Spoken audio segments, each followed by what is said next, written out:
behin baino gehiagotan galdetzen euskue zer gertatzen da politika monetarioekin. Zein da politika monetarioaren benetako hutsunea? Politika monetarioaren benetako hutsunea fokalizazioa da. Fokalizazioa falta nahi bada.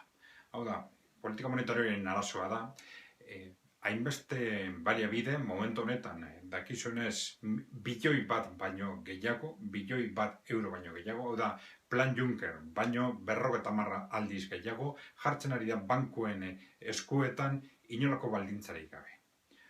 Hori da, inbertsio planekin dagoen diferentziarik funtsezkoena.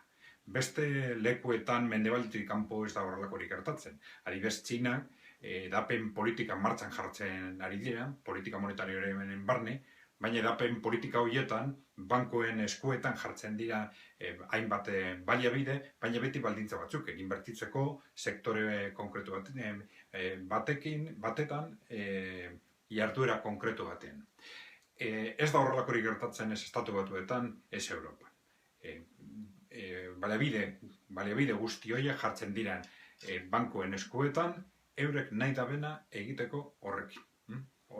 Hori dela eta banku batzuk edo rekurso batzuk, baliabide batzuk inbertitzen dire ekonomia errealean, beste batzuk inbertitzen dire Europatik kanpo, beste batzuk geratzen dire bankuan euren likidizia egoera hobetzeko, eta beste baliabide batzuk amaitzen dire inbertsio espekulatiboetan. Horrek ez dauko inolako zentzurik inbertsio politikoen barne eta ez politika monetarioen ikuspegitik.